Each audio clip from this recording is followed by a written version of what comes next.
Las barajitas de Luis llega a ustedes por cortesía de Global Migra, humanizando. Brave Team de Family First Life. El futuro de tu familia es nuestra prioridad. Future Stars Baseball Academy. Especialistas en el desarrollo de peloteros íntegros y profesionales. Pino Auto Sales. Encuentra el vehículo perfecto para ti. Y Alex Salazar Baseball Academy. Formamos los peloteros del futuro. HJ Graphics. Servicio personalizado de rotulado para vehículos.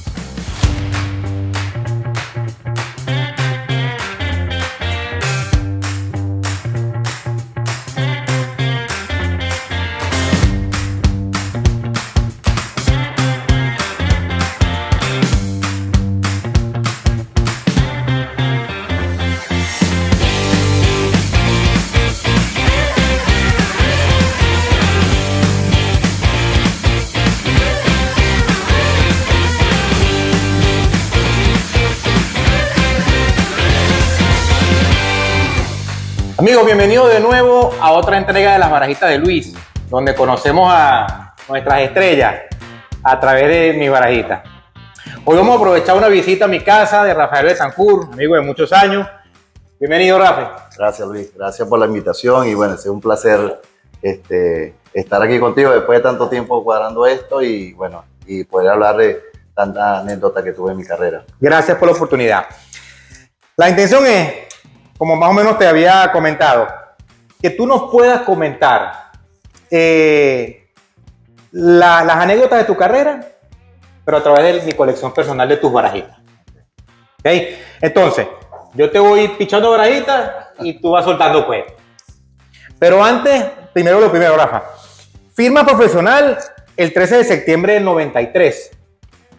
Medias Rojas de Boston y Caribe de Oriente. Esos son tus dos equipos profesionales. Cuéntanos cómo fue el proceso de firma, si fueron los dos al mismo tiempo, con quién firmaste primero. Y tengo en mis notas que firmaste como infield. Mucha gente conoce a Rafael Betancourt cerrador, pero tus inicios en la pelota profesional fueron como infield. Háblanos del proceso del 13 de septiembre, esta es la pregunta reglamentaria, 13 de septiembre del 93 hacia atrás. ¿Cómo te haces pelotero profesional? Bueno, antes de esa fecha, que fue cuando firmé el profesional, yo estaba estudiando en Puerto La Cruz. Estaba estudiando el primer semestre de informática y lo que hacía, era mi último año juvenil y lo que hacía que venía los fines de semana, jugaba, no practicaba ya, porque en Puerto La Cruz no me daba chance de hacerlo. Las reuniones de la liga eran los martes, yo llamaba a la casa y por medio de un amigo mi hermano me decía, Rafa, tienes juego el viernes, el sábado, el domingo. Entonces yo cuadraba a qué hora me venía del puerto a Cumaná, porque era por carro por puesto. Y así lo hice y yo bueno, ya veía como la oportunidad, ya me habían hecho varios tryout los Scouts, con Houston, los Ángeles, los Dodgers, y ya estaba viendo un poquito la opción de firmar al profesional como que se estaba alejando. Y bueno, mis padres siempre me inculcaron que la educación era muy importante y ya yo lo veía de esa manera, pero no quería dejar de jugar. Y le había hasta comentado a mi papá que quizá cuando terminara el año juvenil no seguía jugando, porque ya después lo que venía eran como ligas AA, que jugaban diferentes edades.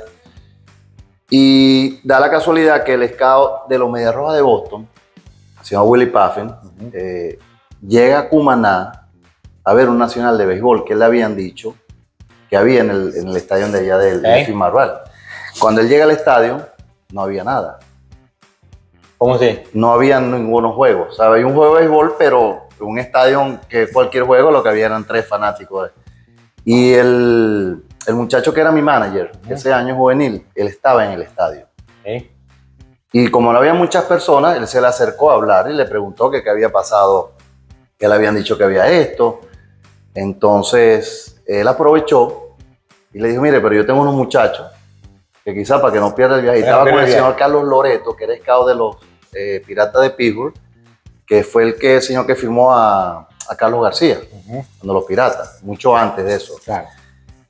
Y a ese trayado al día siguiente va Ramón Hernández, que Ramón es de Cumaná, dos muchachos más y yo, fuimos los 4 que fuimos. Y ahí sale firmado. Es que me avisan en la noche el sábado que el domingo tenía que estar a las 7:30 de la mañana en el estadio. Y ahí fue que hice mi primer, ¿sabes? Con Boston, y ahí es que viene la... ¿Cuándo firmas con Caribe después? Después del 13 de septiembre, sí, ahí fue un proceso, eso fue en mayo del 93. Yo le digo, él pidió hablar con mi papá y mi hermano fueron a la práctica. Y bueno, yo dije, mira, mi papá está allá arriba. Mi mamá no quería que yo firmara. No quería. Esa fue otra anécdota también. Cuando llegamos a la casa, que ya el señor habló con nosotros, mira, a mí me gustó lo que vi de Rafael. Cuando llegamos a la casa, mi mamá estaba esperando, ansiosa, que había pasado. Claro. Mi papá le dice, muchachos, lo van a firmar. Mi mamá, eso fue como que, pero ¿por qué dejaste que pasara? Entonces, Ya no papá, quería que tú jugaras pelota. no, fue, ¿cómo te explico? Mi mamá fue más que todo siempre que nos educáramos, Claro.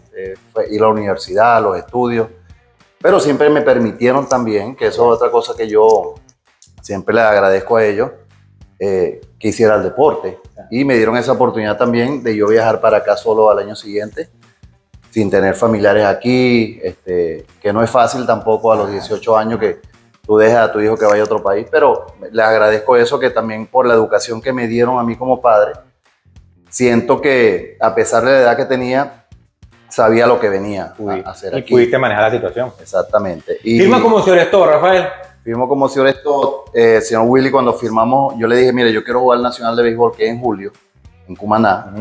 En ese Nacional, bueno, Ramón estaba del estado Sucre, por el estado Miranda fue Freddy García, y por Lara estaba Marco Escútaro, Sherwin Langain creo que estaba por Miranda también, y Memo Larreal, yo creo que me acuerdo, por Zulia.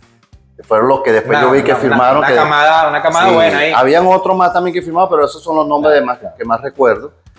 Y yo le pedí a él que yo firmaba después del Nacional, que yo quería jugar mi último campeonato representando al estado. Por eso es que firmas en septiembre. En septiembre, exactamente. Él viajó a Estados Unidos, vino para acá, arregló todo y después viajó a la casa y fue cuando firmé. Y él me pregunta que qué equipo me gustaba para jugar en Venezuela. Yo fui de joven, de muchacho, fanático de los Leones del Caracas. Pero vi a Puerto La Cruz como más cerca. Estaba en la casa. Caribe estaba comenzando, tenía creo que 3 años que había salido. Sí.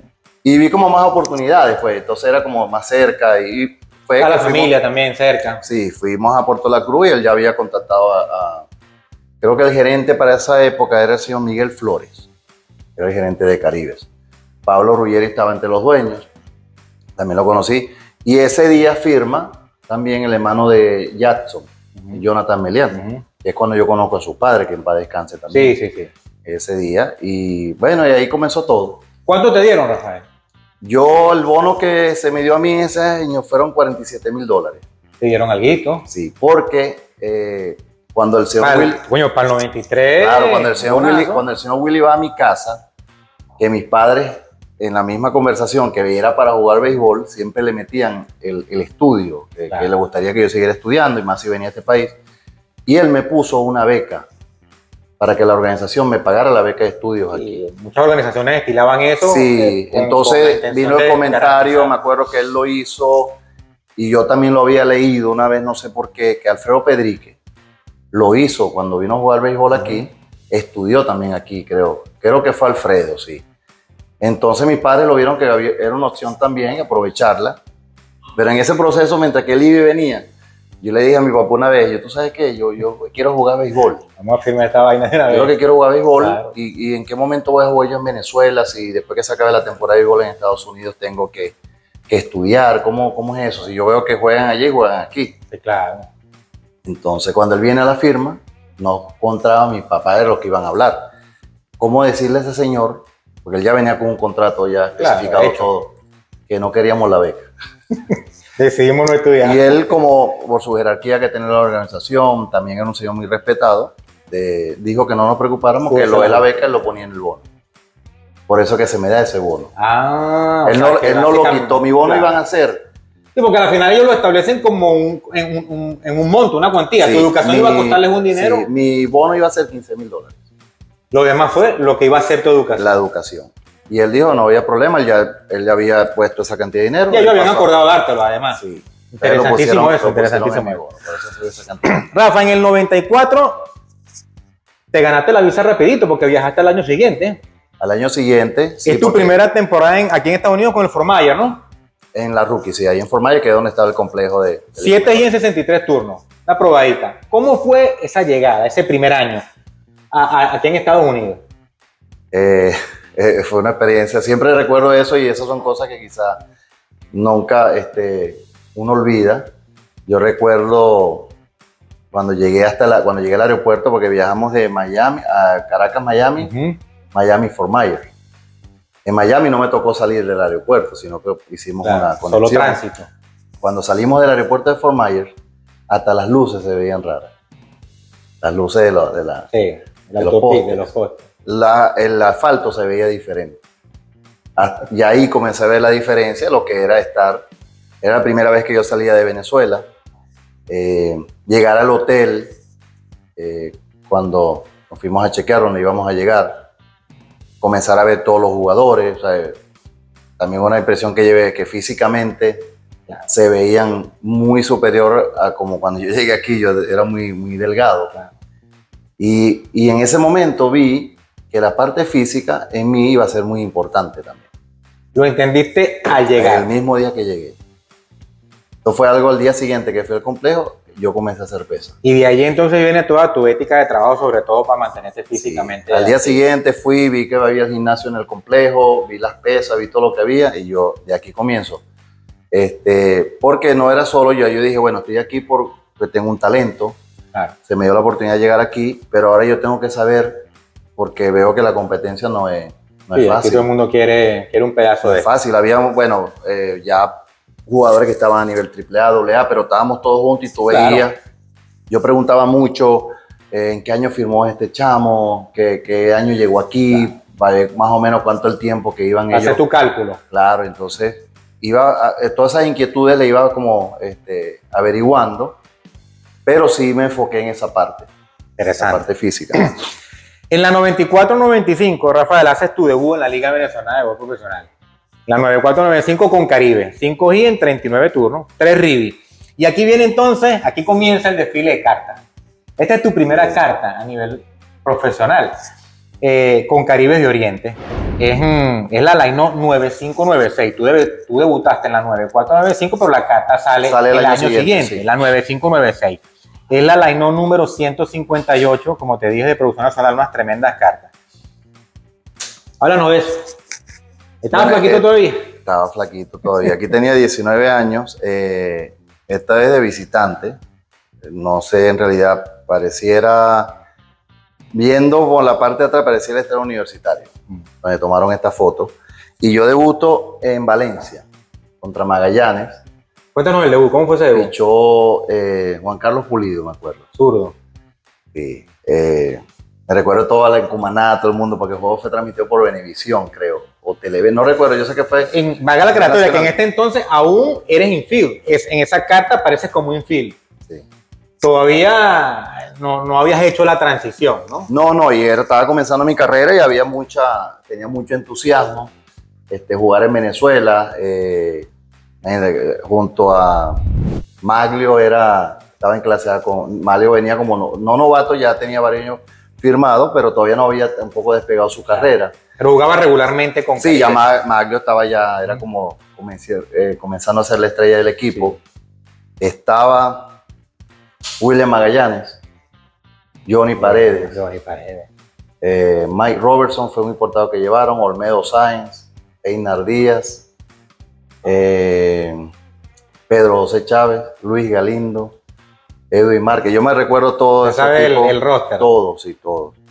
Danilo León, Luis Aponte Luis Aponte era pitcher y gerente, o sea, él hacía las dos. Sí. Eso fue ya en la parte final de la carrera de Señor Luis. Él pichó muchos años con Cardenales. Ese fue su último año, sí. Fue su último año como jugador activo. Fíjate, Rafael, en el 95, luego de esa temporada, regresa al Fort Myers, ya una temporada mucho más sólida, 168 turnos, 43 y 19 RIBI, ya te 265 de averaje. Y aquí entonces te paso la primera carta tuya en los Estados Unidos, que es la vez número 5 con los Michigan Battlecats. Año 96, también. Fue la primera vez que jugaba fuera en ya un nivel clase A, porque los dos primeros años, como tú dijiste, 94-95, jugué en Fort Myers. Sí. Y esta fue la primera vez que salí a jugar fuera ya del estado de la Florida, y fue en Michigan. Tuve que vivir con una host family, unos familiares que nos daban hospedaje, sí. En las giras en los hoteles, ya la situación. Ese equipo se movió varias veces, ¿verdad? Bueno, cuando tú jugaste estuvo siempre allí. Aquí, yo tuve la investigación, se movió varias veces. Ahí sí, en esa época estaba en Michigan. Esa es la Midwest, esa es la clase A media, la mayoría de los equipos. Y ellos se cambiaban mucho. Después cuando al tiempo, sí, Minnesota estaba en Fort Wayne, que era Indiana, Lansing, que era Kansas City, West Michigan, que era Oakland, que este año estaba jugando Ramón Hernández en esa liga también con Oakland. Y después se fueron cambiando, pero yo no recuerdo después de cuando Boston se mueve de aquí, de esta ciudad. Pero sí, esta experiencia fue... De hecho, esa carta, si te fijas, Rafa, tiene tus 2 años con el Fort Myers. Exactamente. El 94 y el 95. Recoge tu récord de esos 2 años. Como bateador. Sí, todavía como infield, en realidad. De hecho, en la 95-96, en la Liga Venezolana coges un solo turno. En la 96-97, sí juegas mucho más regular con Caribe. Jugaste 29 juegos, 49 turnos, 11 y 2, 24 de averaje. Y aquí, entonces te paso lo que sería tu última carta como infield, porque la que viene ya es como lanzador. Esta es la line-up 1997-98, la 132. ¿Qué nos dice de eso? También. Este año ya tenía 20 años.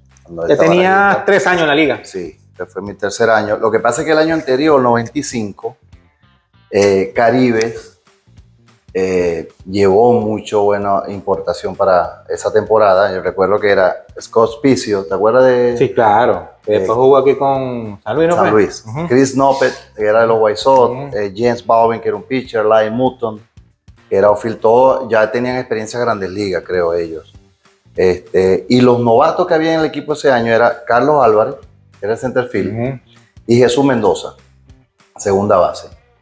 Y a nosotros nos tocó, bueno, no que nos tocó, no había cupos en el equipo, y nos tocó ir a la paralela. Nosotros estábamos en Caña de Azúcar, en Maracay. Cuando había paralela. Y en ese equipo estaba Tony Armas Jr., Horacio Estrada, Luis González. Imagínate. Esa camada vino de no, echábamos, sí. Entonces nos tocó porque, ¿sabes? No teníamos cupo en el equipo. Porque sí, por eso hago la mención. En realidad en la 95-96 tienes muy poca acción, en la 96-97 sí regresa. Sí, ahí fue que jugué un poco más. Yo recuerdo que ese año tuvimos el juego extra contra la Águila del Zulia. Ya era el año 97, el 2 de enero. Sí. Y yo jugué tercera ese día. Y el último out fue un rolling por tercera y fue el último para clasificar, que fue la primera vez que Caribe clasificaba. Sí. Y el año siguiente, que viene la barajita ese ya como lanzador, yo salvé el último juego para clasificar otra vez. O sea, que tú tomaste parte en esos 2 años seguidos. Uno como jugador de posición y uno como pitcher. Rafael, la transición al lanzador la haces en 1997, justo después de esta temporada. Sí. Háblanos, cuéntame a mí y a todos, ¿cómo es esa transición? No solo cómo se da, sino por qué se da la transición. Ya el año 97 era mi 4º año como profesional viajando aquí. Iba a cumplir 22 años en abril. Recuerdo que fue casi 3-4 días antes de mi cumpleaños, como para esta fecha. Sí. El jefe de ligas menores de la organización, el señor Boyd Schaefer, me llama después de un juego. Yo estoy pensando que me van a dar libre. Pensaba que te iban a votar. Te iban a votar. Sí, ya había tenido como jugando en Venezuela, que te comenté, el señor Luis Aponte y Dominichiri me decían que por qué no me hacía lanzador. Porque siempre tuve buen brazo y había más oportunidades. Y yo también a veces pensaba en eso, pero yo tenía mi ilusión de llegar a seguir como profesional como shortstop. Fui siempre, mi ídolo fue Omar Vizquel. ¿Sabes? Era como mi sueño. Sí, claro. Lo que te tenías en tu plan. Sí. Y ese año cuando llego a Estados Unidos, que yo también llego y los que habían jugado conmigo en la rookie el año 94, ya habían varios como jugadores de posición y pitch y lanzadores, ya estaban en clase A fuerte o doble A. ¿Sabes? Se me estaban despegando bastante. Yo me quedo, comenzando ese año en abril, yo comencé en el roster doble A, comenzaron haciendo movimientos, después clase A, cuando estaba en la clase A media, que era donde había jugado el año 96, que ya faltaban 2 días para que todo el mundo se fuera, comenzando abril, me dejan en Fort Myers. O sea, no tenía equipo. Wow.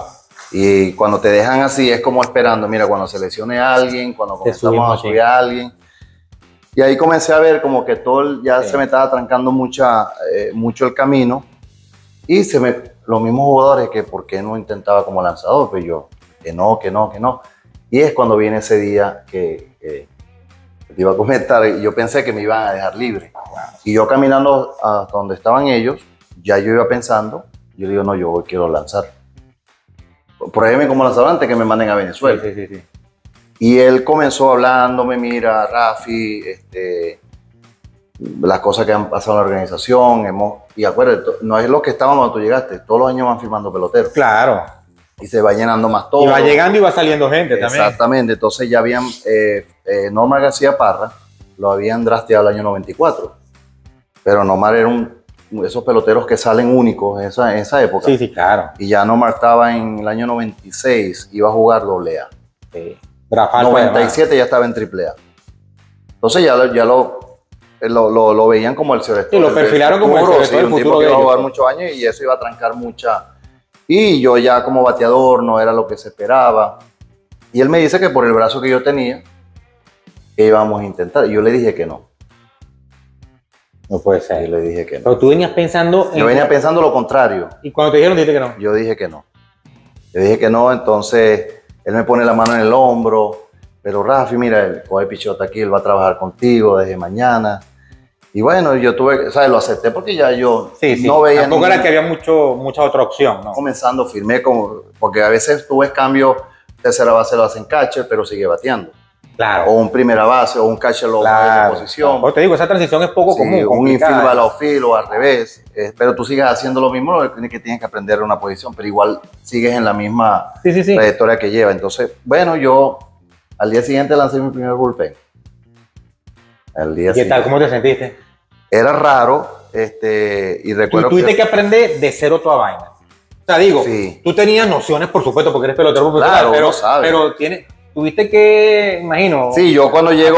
otra vez, pues. El coach de picheo, el que era jefe que estaba ese año allí, él trabajó con las Águilas del Zulia. Cuando Pompeyo fue manager, creo. ¿Americano? Ralph Trejo, sí, recuerdo, creo que ese era el nombre de él. Yo llego al montículo, es un bullpen ahí en el complejo, y bueno, voy a poner de frente, como yo veía que lanzaban. Y él me dijo, no, pon de lado, levanta la pierna y lance la pelota para allá. Eso es lo único que quiero que haga. Y comencé, eso sí, del primer bullpen que lancé, yo me di cuenta que lanzaba mucho strike. Yo lancé todo por el medio, pero vi que el control no va a ser problema. Sí. Estaba ahí, lo que sí, el brazo me lo sentí horrible.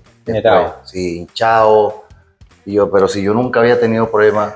¿Pero que nunca habías tirado cuántas pelotas te ese día? 25 lanzamientos, 30 creo que lancé. Pero menos que estabas queriendo fundir la máquina también. No, y era levantar la pierna y lanza.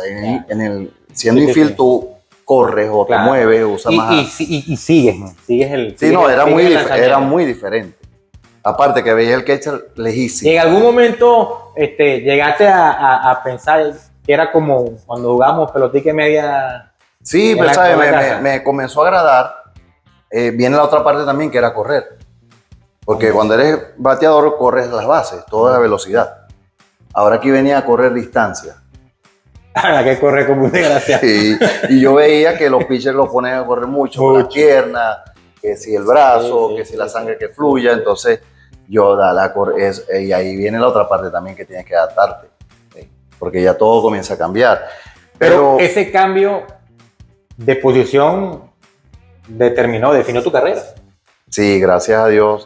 Fíjate, luego de esa transición, entonces, en la 97-98 con Caribe, ya como lanzador, 1 ganado, 2 perdidos, se dieron 21 hits en 25 y 2 tercios. fue tope personal tuyo en la liga. Esa fue la cantidad de innings que más lanzaste en la liga. 26 Catalinas y 2.10 de averaje. 2.10 de efectividad, quise decir. Y esta es tu primera carta como lanzador. Como lanzador. Es la Lainó 9899, la 116. O sea que Lainó, en tu caso, tiene tu primera carta profesional y tu primera carta como lanzador también. Sí, esta fue en el 97. Porque apenas hace la transición en el 97, tú debutas como lanzador en realidad a nivel de competencia alta con Caribes ese año. Yo el año que, cuando me hacen lanzador aquí en Fort Myers, estuve un mes nada más ahí. En un mes me mandan a la clase A, donde jugué el año anterior como infield. O sea, tú regresaste a la clase A media. A la clase A media, pero como lanzador. Como lanzador en un mes. Lo que me tomó a mí 3 años llegar allá. Ah, guara. En un mes nada más. A mí me sorprendió porque, si te digo honestamente, me dio hasta, no temor, pero yo lo que me pregunté, ¿por qué lo están haciendo? ¿Cuál es el apuro? Aquí hay muchachos que tienen 3 años lanzando. Sí. Y fíjate, hubo como mucha intriga, pero ¿por qué te suben a ti? Yo no sé. Pregúntale a mí, coño. No, yo no sé, pregunten allá en la oficina. Pero yo decía, en un mes nada más fui a pichar en Venezuela y es cuando debuto contra Magallanes otra vez también. O sea, mis 2 debuts también como bateador y como pitcher fueron y en Valencia. Los dos juegos, sí. Yo le piché ese día Melvin Mora, Álvaro Espinosa, Luis Raven y Alejandro Freire. Esos fueron los primeros. Esos fueron los primeros bateadores. Los primeros 4 nombres que te recibieron allá en la liga. El 18 de noviembre de 1999,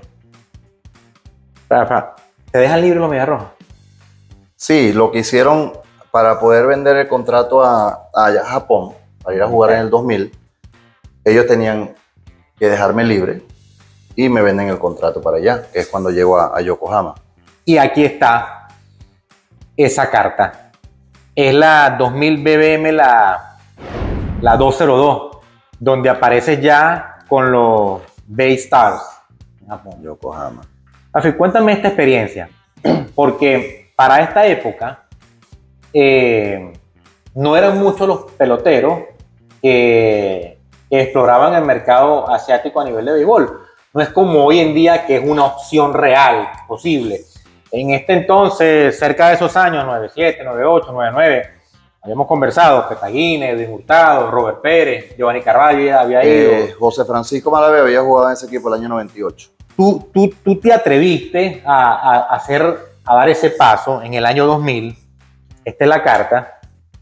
Háblame de esa experiencia. ¿Cómo fue explorar esa pelota, ese mercado, ese béisbol? Sí, jugando en Venezuela en el año 99 con Caribes, mi representante me contactan y me dice que Boston llamó y había esa opción. Yo tenía 25 años. Okay. En esa época, quizá ha cambiado un poco o se ha mantenido más o menos igual. La opción de ir a Japón era ya al final de tu carrera. Correcto. Ya, eso es lo que siempre era la manera como se veía por el pelotero. Sí. Y yo con 25 años vi como que, se me acabó la carrera en Estados Unidos. Recuerdo que Rublas Odor era coach de nosotros con Caribe. Y él fue con una de las personas que yo hablé. Y él me dijo, voy a llamar a alguien y llamo a Pedro Castellano. Pedro Castellano había jugado en Japón. Y una de las cosas que Pedro le dijo a él fue que, mira, si él tiene la opción de ir, que vaya. El japonés es muy meticuloso en eso. Si le dices que no, quizá después ellos se olvidan de ese pelotero. Sí. Y aparte que ya era mi segundo año con la lesión del codo, el dolor. O sea, yo piché el año 99, como tú dijiste allí, Fort Myers, Sarasota y Trenton, pero siempre con la molestia del brazo. Estaba pichando con molestia. Exactamente. Entonces viene también la parte económica. Ya tenía casi 6 años firmado. Y vi una opción también de económicamente me ayudara en ese momento en mi vida. ¿Se toma la caja? Tenía ya mi familia, estaba formando mi familia. Y fue la decisión que tomé a esa edad. Y de Japón, te digo, a esa edad que fui aprendí mucho. Si yo tenía una ética de trabajo, el japonés me enseñó más todavía. La llevó al siguiente nivel. Yo miré mucho. Trabajan duro los japoneses. Sí, yo admiré mucho de eso. Aparte, el respeto que se tienen entre ellos mismos, cómo respetan el juego, la manera como se preparan para cada juego. O sea, eso me ayudó bastante en mi carrera. Es el equipo japonés que contacta a Boston. A Boston, sí. Para pedirte. Sí, ese año fueron no de los Medias Rojas. Yo había asumido que algo había pasado, que Boston te había dado libre y que tú habías buscado esta opción. Fue básicamente un arreglo que para que ellos puedan había un firmar. Había un scout que yo lo conocí en esa época. Él tenía años trabajando con los equipos de Asia, sobre todo Japón, con las organizaciones aquí en Estados Unidos. Y ese año fueron 6 peloteros de ligas menores de los Medias Rojas a jugar en Japón. Entre esos jugó conmigo Lou Merloni, que ahora trabaja transmitiendo los juegos de Boston en la televisión. El circuito. Andy Abad, que jugó con Magallanes allá en Venezuela. Claro. Él fue con otro equipo, con los Búfalos. Y habían 2 pitchers más, creo, que jugaron conmigo en doble. O sea, que era una práctica que se estilaba. Sí, eso lo hacían mucho y era un dinero, bueno, es un negocio. Igual siempre eso es un negocio. Y económicamente fue bueno para ti. Sí, como te dije, en esa época de tu carrera. De mi carrera y mi vida personal como estaba, fue una opción bastante... Claro. Que yo dije, bueno, tengo que aprovechar esta oportunidad. Rafa, ¿tú aprendiste a leer japonés? No. Es que me digas qué dices. Los números nada más y eso fue hace tiempo y ya no me acuerdo mucho. Está todo en japonés. Sí. Fíjate, el 13 de diciembre de 2000 de nuevo firmas con los Medias Rojas. Exactamente. Y aquí está la foto que tú tienes rato viendo. De tu pasantía por Boston, no hay registro de carta más que las ligas menores en Michigan que te mostré y tal vez otro par por allí. Pero yo quise imprimir esta foto porque esa fue, como bien tú dijiste, el sprint training donde fuiste invitado al sprint training de Grandes Ligas. Sí. Entonces, es un registro fotográfico donde tú apareces con el uniforme de los Medias Rojas de Grandes Ligas. Pero tú firmas en diciembre y el 15 de octubre del 2001 te vuelven a dejar libre. Rafa, tu pasantía por Boston fue sí, dura. Sobre todo los primeros años como infield, la inestabilidad, ¿sabes? Sobre todo los niveles que jugaba, la parte, ofensiva me fue estancando. Al hacerme lanzador, como te dije, todo lo vi que todo fue tan rápido. Claro. Y de repente otra vez vuelve todo a ser como lo normal, por una lesión, me sacan del roster el mismo año, el año 98. Vengo el 99 como en una prueba, que por eso es que voy a esos 3 niveles. Sí. Me mandan a Japón, es como decir, porque acuérdate que en las organizaciones hay gente que va a estar viendo por ti y otros no, porque eso es lo normal. Claro, y sobre todo en este trabajo. Vieron personas como que dijeron, en el sentido, Bob Schaefer, que me hace lanzador, sale de la organización. Ya no estaba la voz que me apoyaba a mí. Y es que deciden sacarme del roster. El 99 vengo como prueba y por eso se da la venta a Japón, ¿sabes? Ya Rafael no lo vemos como el futuro que vimos hace año y medio. Claro. Vuelvo a firmar con ellos y es cuando el julio del año... Bueno, yo paré de lanzar a finales de abril del año 2001 porque ya la molestia del codo era ya bastante fuerte. Ya, aparte a mí ya me tenía un poco frustrado, sobre todo al punto de yo hacerme mejor lanzador. Llegué como a un nivel como que ya de ahí no podía... Sentiste como estancado. Sí, y eso es lo que se veía cuando, sobre todo la organización, o sea, Rafael ya llegó a este nivel y no... Acuérdate que siempre tienes que demostrar en el nivel que estés que puedes ir al próximo. Claro. Está listo para subir. Exactamente, entonces la meta siempre era Grandes Ligas, pero si tú del que estás no puedes subir al otro, ya Grandes Ligas se hace más lejos. En el 2002 no lanzaste. No, el 2002 ya Boston dejarme libre, regresé a Venezuela y ahí me quedé en Cumaná. Todo parte de la final de 2001 y el 2002 hasta que comencé a jugar. ¿Cómo fue ese proceso, Rafi? ¿En algún momento pensaste que esa lesión iba a acabar con tu carrera, la motivación, el positivismo se mantenían, tú dijiste, yo voy a regresar, Sí, yo voy a echar bola para regresar. Ve, ya ahí tenía 26 años. 26 años, claro. De lo que yo me acuerdo, o sea, y estoy claro en eso, son muchas cosas que te pasan por la mente. Ya ves, la carrera se te acaba, piensa qué puedo hacer con 26 años, lo que había jugado era AA y un año en Japón, o sea, el nivel más alto. Saber después si el brazo me quedaba bien, porque fue una operación bastante complicada. La incertidumbre de saber si podías regresar, no solo porque quisieras, sino porque el brazo tuviera condiciones. Aparte que yo tuve 3 años lanzando con un dolor, entonces, para quitarte el dolor, para arreglar la molestia que tienes, tenemos que ponerte una lámina de titanio con tornillo en el codo. O sea, para mí eso fue bastante... si yo me pongo a pensar ahorita ya con la edad que tengo y echo hacia atrás ese momento, gracias a Dios que no fue así, por mi manera de ser también, el sueño que uno tiene, quizá yo hubiese dejado todo, porque es como seguir pasando, teniendo molestias, no sabes, la cabeza se te vuelve loca, pero no lo hice así. Y lo que sí me enfoqué fue como tener otra oportunidad, y si el brazo me quedaba bien, yo sé lo que yo podía hacer. Esa era la confianza que yo en ese momento yo tenía. El 13 de julio del 2003 te puso el día bonito. Sí. Ese es el día de tu debut en Grandes Ligas. Sí, me estuve en el 11. Y debutas el domingo 13. ¿Cómo fue esa vaina llegar a Grandes Ligas? No, eso fue una experiencia, ¿sabes? Después de tanto...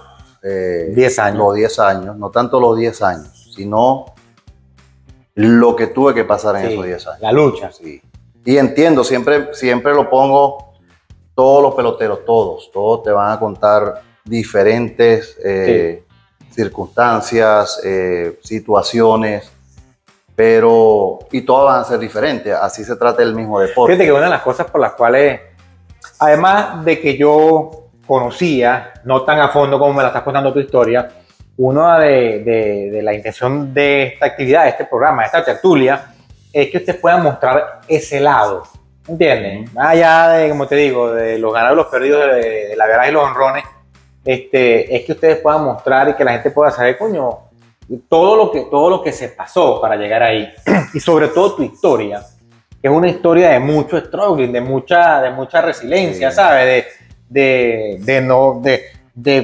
Llevamos la mitad de tu carrera, estás apenas debutando en Grandes Ligas y has tenido un montón de oportunidades allá para decir ya, no me voy a esta vaina. Cansarse. Sí. Fíjate, muchos peloteros dicen que las tarjetas de novato o rookie card, coño, siempre tienen un lugar en su corazón. Tú tienes 3 rookie cards. Son todas del año 2003. La Flair Tradition Update, la U392, que es esta que está aquí. Me la firmaste hace algún tiempo. Sí. Esta puede ser una de las más complicaditas, a pesar de que es una tarjeta Flair común, no se ve mucho ese set. Está entonces la Upper Deck Sweet Spot, la número 166. Este es un tarjetón. Esta fue bien bonita. Sí, de hecho este es un serial. Esta sale serial de 2003, es decir, de esta hay solo 2003. Esta es la 282. Yo tengo 2, tengo otra por ahí. También tuviste el detalle de firmármela. Y otra Upper Deck, que se llama Upper Deck Finite Rookie, la 268. Estas 3, Rafa, son tus 3 rookie cards. ¿Cómo se ve Rafael en uniforme de Grandes Ligas? No, fino. Bonito. Sí, ese año fue bastante... me acuerdo que debuté el 13 de julio. Sí, 13 de julio. En Cleveland. Ante los Medias Blancas de Chicago. Exactamente. Chicago Boys. Ese año te fuiste 2-2. Pichaste 38 innings. Dejaste 2.13 de efectividad y coronaste tu primer salvado. El primer salvado de tu carrera fue ese año 2003. Creo que fue contra Anaheim. ¿Contra Anaheim? Sí, exactamente. Y esos fueron tus números. Y pasé un año, subiste en julio, mitad de temporada. Sí, yo subí ante el Juego de Estrellas. Sí, 2-2, 38 innings. Y después del Juego de Estrellas, fui el pitcher que lancé más juegos del equipo. 31 creo, porque yo creo que lancé 32 juegos ese año, ¿verdad? Lo podemos ver aquí. Sí, ve ahí. Bueno, lanzaste 38 innings, Guará. Sí, pero hubieron juegos. En juegos. Ya va. Aquí lanzaste 33 juegos. 33. Entonces 32 fueron después de Juego de Estrella. Después de la pausa, Sí, parejo. 32 juegos. Sí. 33 juegos, Rafa. 33 juegos, 38 innings. Ajá. Hicieron 11. Sí, aquí está. 2.13 de efectividad. Y mi primer ponche, la Grande Liga ese día, porque ese día le piché a Aaron Rowan, que era centerfield, Fran Thomas. El Big Hurt. Fue el primer ponche mío. ¿Tú le metiste una Catalina Frank en tu Mi primer ponche fue ese tipo. Tienes que te lo poner marcado. No, imagínate, y esos tipos que fueron unas estrellas No, ese loco sí bateaba. y aparte que unas personas, tipo que tú idolatrabas, porque yo lo vi jugando en televisión, después tenía la oportunidad de enfrentarlo en Grandes Ligas, le piché a Maglio y a Maglio le di boleta. Y después Carlos Lee batió un fly al left field, ese fue mi primer inning. Saliste de tu peo. Cuando vengo el otro inning, Paul Conerco me da un hit. Campeón bat. Sí, él me dio un hit. Pusieron de emergente a, creo que fue Willie Harris. Y ellos tocaron, no recuerdo quién fue que tocó. Avanzaron a segunda y ahí me sacaron. ¿Te acuerdas clarito, Rafael? Sí, me sacaron y trajeron a pichar a Alex Herrera. Imagínate. Sí, Alex Herrera fue que vino. Y Alex dio un boleto, ponchó a uno, pero Tony Graffanino le dio un jonrón. De la carrera de La segunda, carrerita que ya es tuya. y yo perdimos el juego 8-5, porque yo vine a pichar. Eso fue lo otro. Cuando ese domingo era el último juego para el Juego Estrella. O sea que tú pichaste y te fuiste pausa. Había Juego Estrella, el jonrón derby el lunes, Juego Estrella el martes, miércoles libre y el jueves viajábamos a Nueva York. No, el miércoles viajamos a Nueva York. Pero esos 3 días estabas cobrando Grandes Ligas. Sí, pero yo ve lo que pasó. Va a venir el Juego Estrella y no me van a ir pichando aquí. Entonces, pero yo veía el juego 3-3, 5-4, 5-5, mi pana. Pero antes de contarte esto, ¿te recuerdas lo que te dije del code picheo en el juego de Sí, claro. Cuando yo llego a Cleveland el día 12 de julio, sábado, esto fue lo otro que me pasó. Yo viajé de Carolina del Norte, en Durham, a Cleveland. Yo no dormí. ¿Y qué vas a dormir? Cero. O sea, a mí me dijeron en la noche, caminé del estadio al hotel con Alex Escobar y Maiser Isturi. Maiser lo hicimos una entrevista hace unos días. Ese es mi pana también. Caminamos. Paisano mío, Sí, barquisimetano. en estos días, hace como 2 semanas hablé con él. Caminamos al hotel porque podíamos caminar. Y llamé a Venezuela, directo al hotel. A mí se me olvidó que la llamada salía en cara. Corta. Llamé a decirle a mi familia, a todos los verdes que vi ya, me subieron para Grandes Ligas. No dormí, no podía dormir. Me fui, me bañé a las 7, el carro me recogió en el hotel como a las 9, 10 de la mañana, al aeropuerto y para Cleveland. Cuando llego a Cleveland, que estamos llegando al estadio, en el taxi, veo que están saliendo los fanáticos del estadio, en la calle se veía, y yo, no puede ser que yo llegue aquí esta vaina tarde. No, chamo. No, a mí me dio un frío en el cuerpo, no, pero ¿por qué no me dieron nada? ¿A qué hora era esta vaina? ¿O será que me van a activar mañana? Sí. Lo que pasó es que hubo juego de día a la 1 y venía el otro la noche. Era doble juego. Era doble juego. Tenían que sacar. Entonces yo llegué al taxi, cuando llegó al clubhouse no había nadie, los peloteros se fueron a comer. ¿Tú no sabías? No, después que me dicen... Claro, pero cuando llegaste no sabías. No, yo dije, terminó el juego. Yo, bueno, ¿será que vengo a traer mis cosas aquí al estadio y me voy para un hotel? Y mañana me activan mañana. Y no, hay un juego en la noche, me dice, a las 7 hay otro. Ah, ok, eran como a las 4 de la tarde más o menos. Bueno, cuando llego al clubhouse, veo mi locker, el número 63, Rafael Betancourt, el code picheo, Carl Willis. Estaba ahí. Me vino, Rafi, ¿cómo estás? Bienvenido, felicidades. Y me dice, ¿tú te recuerdas lo que yo te dije en Sprint Training? De memoria. Bueno, yo no me había olvidado de nada de eso, me dijo. Y él me iba chequeando todo lo que yo hacía en Liga Menor ese año. Te cayó un ángel por ahí. Sí, me fue chequeando todo lo que yo iba haciendo. Rafa, en el 2004 es tu primer full season con Cleveland. Y ahí sí nos pusimos serios. Saliste 5 ganados y 6 perdidos. Pichaste 62 y 2 tercios. 76 Catalinas recetaste, 3.92 de efectividad. Y esta tarjeta recoge esos números. Es la 2005, la Top Chrome 412. Esta tarjeta a mí me gusta mucho. Fíjate que particularmente cuando tú ves tu tarjeta que tienen fotos de tu wind-up, parecerá a veces que es la misma foto, porque es muy parecido tu movimiento. La mecánica es, ahorita vamos a ver las otras. Toda tu mecánica es idéntica, parece que fuera la misma foto y que la montaron. Lo que cambia es el uniforme, por eso es que te das cuenta. Sí. Ese es tu primer full season. Ya ahí hablamos con Rafael Betancourt de Grande Liga. Grande Liga establecido. Sí, bueno, fíjate, uno dice establecido porque fue mi primer año y ahí tenía 29 años, pero yo, y aparte, los 12 años que jugué nunca me confié. Eso fue algo que yo nunca me gustó. Yo creo que eso te lo enseñó Ligas Menores, a no confiar. No sentirme que eso, donde yo estaba, yo lo merecía, o eso nunca se me iba a ir. Porque como tú dices, viví muchas experiencias que sé lo que es que el béisbol te diga hasta aquí es. O que crees que lo tienes y en realidad no lo tienes. Sí, entonces nunca en esa parte me confié, sobre todo después de mi primer año. Yo decía, ok, esto fue una temporada. También cuando te ponías a ver los números, yo puedo hacerlo mejor. Claro. ¿Qué necesito hacer para hacer mejor?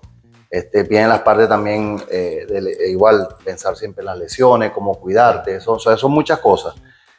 Y por eso que cada año que venía al sprint training venía siempre con la mentalidad de mejorar. Venía como si fuera el primero. Y siempre prepararme para ser mejor. Rafael, en el 2006 te llaman a conformar lo que sería la primera selección o la primera selección para participar en el primer clásico mundial. Tú formaste parte de esa selección para mí inolvidable. Bueno, todas han sido de primer nivel, pero esa por su característica de ser la primera, también el primer clásico. De tu participación en el clásico no hay registro de carta, pero yo imprimí la foto que te hicieron para el carnet del clásico. Sí. Háblanos de la experiencia, Rafael. ¿Qué representó para ti? Primeramente, que te convocaran para representar a Venezuela, sí. 1. Y 2, del clásico como tal. Primero, ya estar en Grandes Ligas, y nunca estuve jugando pequeñas ligas en Venezuela. Nunca tuve la oportunidad de representar a Venezuela. ¿Tú nunca habías representado a Venezuela en tu carrera? No, nunca tuve la oportunidad de... La mayoría de los peloteros sí ha podido hacerlo antes. Sí, hay distintos niveles, pero este es el... Sí, yo recuerdo cuando iba a los nacionales jugando criollito, siempre cuando jugaba Distrito Federal, Zulia, Carabobo. Aunque fulano viene de un mundial. Siempre escuchaba y tú te das cuenta, no, es que porque es bueno, o sea, cuando llegaba a esos nacionales había un nivel muy alto de... Fuera el otro. Sí. Pero nunca tuve la oportunidad de ni estar en preselecciones, porque a veces cogían de los nacionales, pero nunca tuve la oportunidad. Y en este caso, que era el primer clásico que se hacía con peloteros Grandes Ligas, correcto, Mundial de Béisbol, no, yo no lo pensé 2 veces. Aparte, cuando comienzas a ver el roster de quienes iban, más todavía... el clásico como tal. Sí, el entusiasmo de estar con los muchachos, compartir. Fíjate que los primeros días le comenté, recuerdo un día a Ramón Hernández, en una práctica ahí en Clearwater en el complejo de Filadelfia. De los Phillies. Practicar de noche, porque normalmente tú juegas de noche, o sea, cuando estás en Grandes Ligas, pues, sobre todo en profesional, pero estamos practicando de noche y yo le digo, paisano, me recuerda cuando practicábamos allá en Cumaná el olor a la grama. Sí. Porque es diferente practicar cuando juega. Y entonces, bueno, eso nos quedó esa como le comenté, ¿no? Y te sientes otra vez como un muchacho, la alegría, no es que... La responsabilidad de ponerse esa camisa. Sí, lo que pasa es que después todo cambia cuando comienzan los juegos. Sí, claro. Porque ya todo el mundo te está viendo, ya es Venezuela. Recuerdo el primer juego en Orlando contra Dominicana. En ese complejo, en el de Disney, cuando estaba la Atlanta allí, yo creo que ahí deben caber 6.000, 7.000 personas. 5 o 6 máximo, sí. Bueno, yo creo que ahí había como 15.000. Porque toda la grama, todo lo que estaba lleno. Y sí recuerdo que es cuando el himno de Venezuela, ese día. Sí, esa vez, eso fue algo... Bueno, a mí me sentí como cuando... no nostalgia, pero sí un momento que en mi carrera no la viví. Esa sensación, sí. Porque ponen el himno, el audio del estadio, pero Venezuela, los fanáticos estaban del lado del logo de nosotros de primera y Dominicana estaba del lado, que hacen mucha bulla también. Qué jode. Pero en el momento que comenzó el himno, que tú escuchas al fanático cantar el himno, o sea, el estadio no se escuchaba, nada. Yo lo viví ahorita en el último mundial, sobre todo el juego contra Estados Unidos, bueno, que tú estuviste en el juego. Claro, sí. El himno sonó duro en ese. Sí, no, y estuvo en estadio más, ¿sabes? En 30 y pico mil. Y aparte que estos estadios en Grande Liga, el sistema de audio es un poco más, ¿sabes? Superior a lo que, y todavía, ¿sabes? Cuando... Increíble. Sí. Yo recuerdo que, habiendo seguido de cerca tu carrera, a mí particularmente me alegró mucho, Rafael, que te convocaran para esa selección, porque yo no sabía, como te dije, a fondo todo, pero yo sí sabía, pero te picha mucho en Venezuela. Bueno, yo era abonado en Barquisimeto, sí. Yo sabía a grosso modo todo el proceso que tú venías pasando, ¿no? Ya en el 2006 tenía 3 años en Grande Liga, sí. Y bueno, que te hayan tomado en cuenta para la selección, a mí en particular me alegró mucho, porque lo sentí como un premio a ese no haber abandonado. Sí, exacto. ¿Me entiendes? Así yo como fanático lo sentí. Fíjate, en el 2007, 5-1, echaste 79 y un tercio. Ese es tu tope personal en Grandes Ligas. Sí. 79 innings y un tercio, 80 Catalinas, casi una por inning. Tú promediaste casi siempre un ponche por inning en Grandes Ligas. Esa era la meta mía. Esa era tu meta. Sí. De hecho, de repente vamos a ver al final una tarjeta al final, porque me di cuenta haciendo la investigación, que era más o menos tú promediaste es un ponche por inning. 1.47 de efectividad, tope personal también tuyo en Grandes Ligas, en 68 juegos. Y aquí te paso la tarjeta que recoge esos números, que es la Upper Deck, la 2008, la 101. Aquí está. Y esa foto es que tuve también la oportunidad. Ese es el día que salió el juego contra Oakland para ganar la división. Esa foto. Esa foto. ¿Te acuerdas que esa foto fue justo en ese momento? Ese momento, sí. O sea, aquí salvaste para pasar por temporada. Sí, porque yo vine a sacar un out del 8º inning. Sí, fue contra Oakland. Y bonché a Nick Swisher, ¿te acuerdas? El zurdo. Claro. Bueno, bateaba las dos manos. Sí, bateaba las dos manos. Y vine cuando voy al dogado, yo dije, bueno, el cerrador no trae Joe Borowski. Sí. O sea, él iba a ir en sábado a la Liga Americana.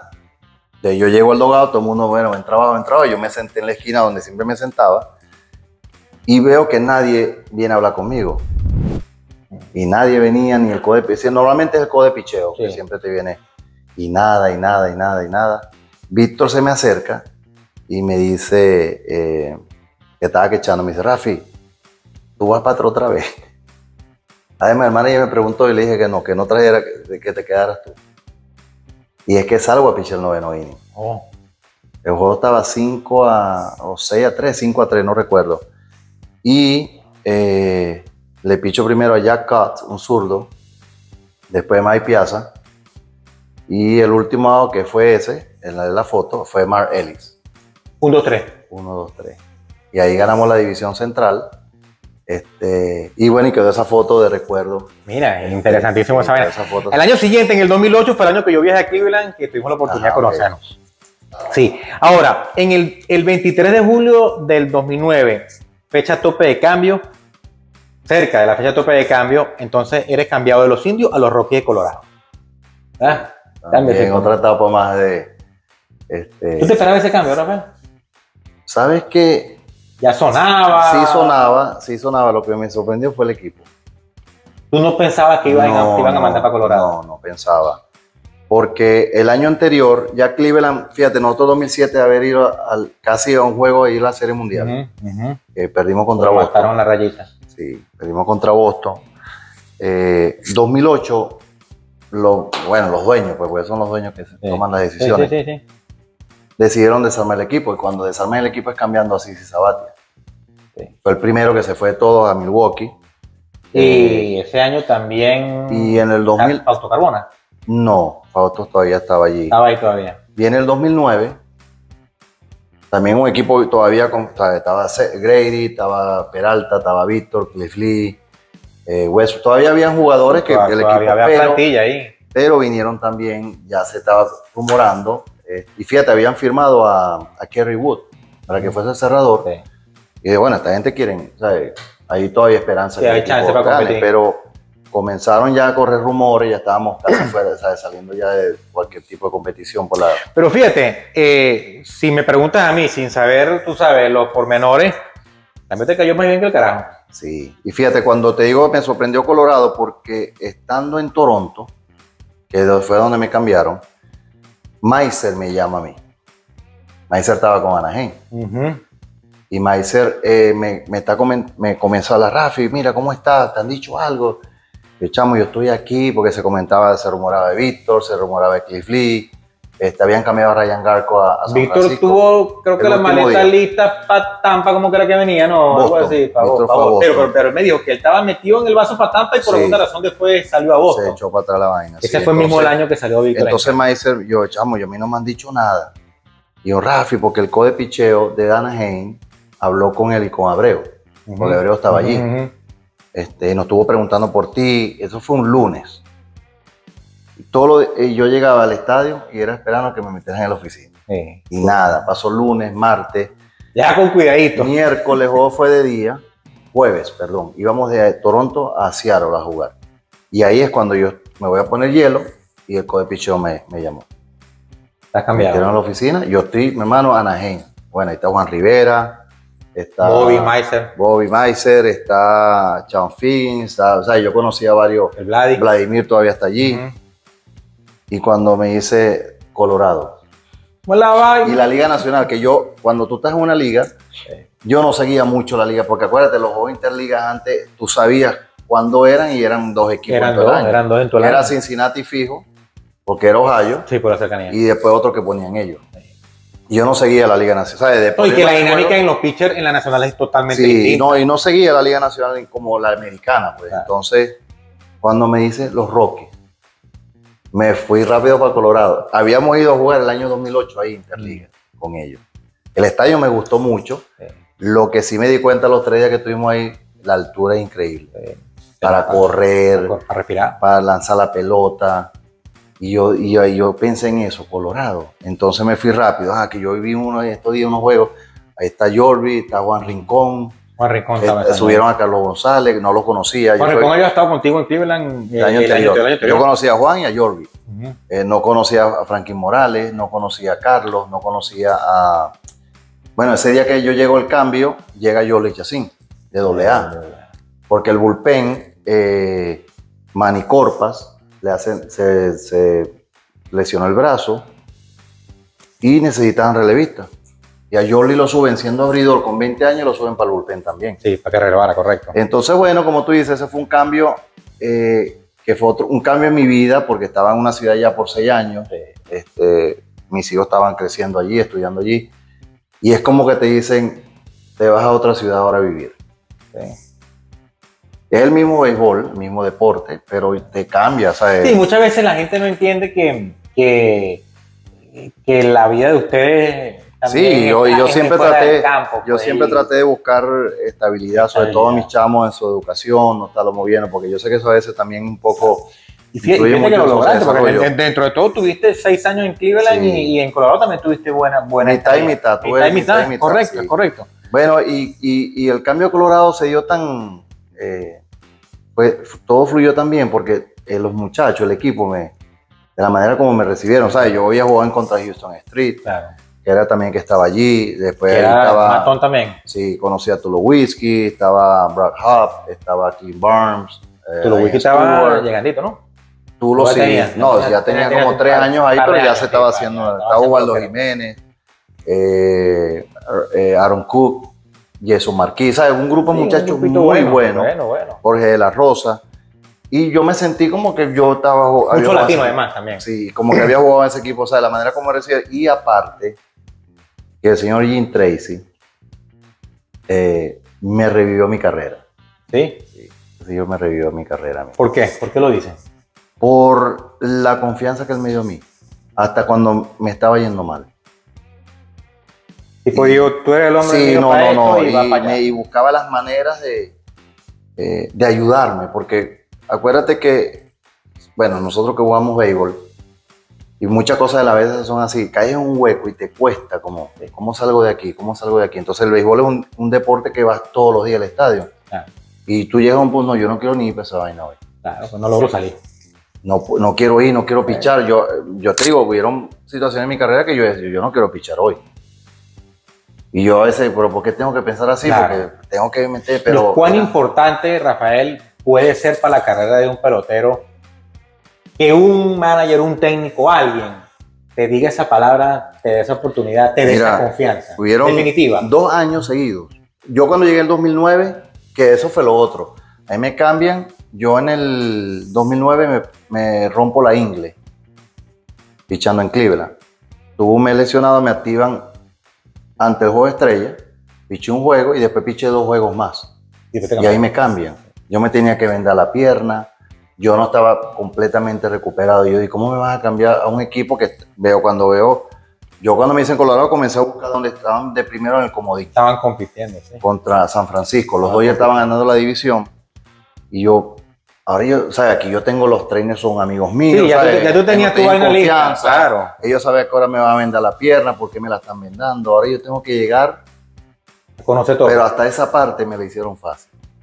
Porque cuando llegué allá, los trainers de Colorado, esos tipos, ya sabían todo, ¿sabes? Se habían informado con los trainers de los indios. Esto es lo que ellos te estaban haciendo. Grande todo. liga. Eso a mí me ayudó. Y yo me tenía que vendar la pierna para la práctica y para el juego. Al juego. ¿Tú pichabas vendado? Vendado alrededor de aquí de la pierna y la cintura. Y cuando a veces la pierna hasta se me dormía. Guara. Sí, para poder tener un soporte. Acuérdate, como tú ves la foto, levanto la pierna, entonces después abro como un compás. Justo la ingle es y a mí se me partió, a mí se me explotó. La ingle sí, entonces tenía que hacerlo. Y eso lo hice. Yo pensaba que no era ese año, lo hice por los próximos 6. ¿Así? Todos los días. Todos los días. Sí, una vez porque estaba cansado ya de eso, ¿sabes?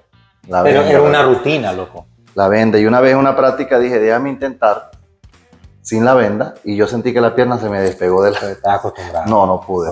Entonces, lo tuve que hacer. Rafa, en el 2010 con Colorado, 5-1, 62 1/3. Tu primer año full con Colorado. Sí.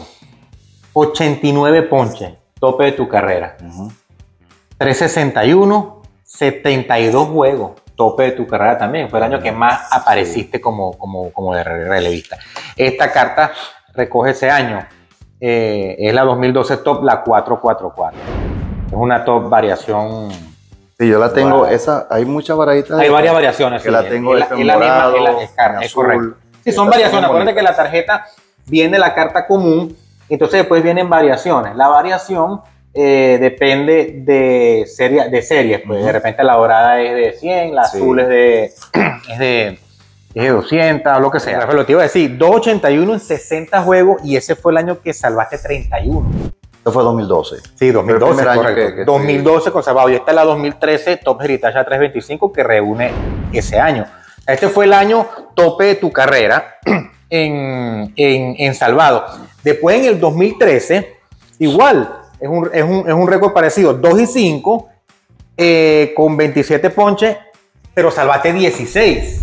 Este fue el año que me operaron, 2013. Ese fue el año que te operaron, correcto. Y esta carta, fíjate lo que hablamos de la vez, esta es la carta común, pero en marco azul. ¿Ves? Esta a veces la llaman Walmart, marco. Esta carta recoge ese año, es la 2014, 139. Este fue el año que te operaron. 2013, en septiembre de 2013. Ahí se puso entonces la cosa dura otra vez. Otra vez. Sí. Y ahí tenía 38 años cuando... Sí, pues ya tenía la molestia del ligamento. Tenía ya como entré en el 2011. Me comenzó esa molestia todo el tiempo. Pero lo que pasa es que uno va... Son cosas nuevas siempre que el cuerpo te va presentando. Ya tenías tu rutina. No, tú vas haciendo el ajuste para que no te duela así, para que no te duela así. Pero en el 2013 ya el brazo, después que pichaba, se me quedaba un poco doblado. Me costaba estirarlo. Y se dan cuenta. Me acuerdo que salí de un juego en Filadelfia. Fue cuando ya... Ahí. ¿Tú no decías un coño? No, los trenes sabían, pero ve lo que pasó. Los trenes me dijeron que desde el 2010, cuando ellos me hicieron la resonancia, ellos sabían que eso me iba a suceder. Tipo, no se equivoca. Por la manera como salía el ligamento ya. Y fíjate, con todo y eso, ellos me fueron dando años de contrato.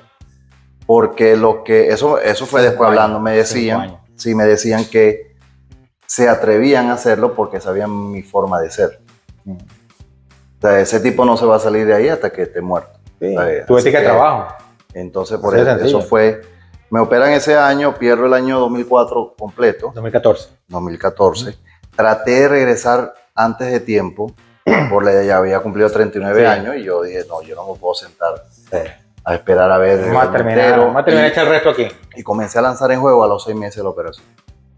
7 meses tenía operado. Cuando están a mínimo un año, ¿no? Sí, comencé a lanzar, fui a la rookie, el brazo me dolía de más, y seguí, lancé 14 años en la en la rookie, 7 en AAA, pero el codo me dolía más que antes que me operara.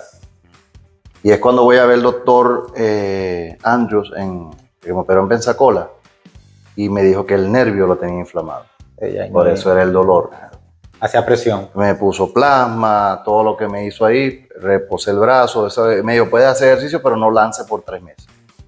Así lo hice y Colorado me vuelve a contactar.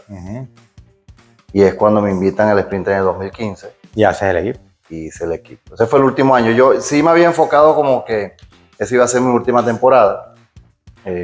Aún así, Rafael, 2 y 4, pichaste 39 y 1/3 en el 2015. Sí, todavía te mandaste 40 innings con ese codo como un globo. Para prepararme para los juegos ya era... Si yo tenía mi rutina, imagínate, antes de toda esa operación, ya con la operación eran más cosas. 40 ponches. Sí. Un salvado. Salvaste uno. Comenzando la temporada, recuerdo que fue eso. Tu último juego fue el 22 de agosto del 2015. Y esta tarjeta es una 2015 Top Update Gold, que es serial de 2015. Es la 1735 de 2015. Esta es 2015 nada más, que recoge toda tu carrera. Sí. A mí siempre en los podcasts me gusta sacar la top de última, la última carta, porque ellos recogen desde el 2003 hasta el 2013. Rafa, 12 años en MLB. Repasamos entre cuento y cuento. 12 años más 10 que te echaste dando coñazo por allá. 22 años.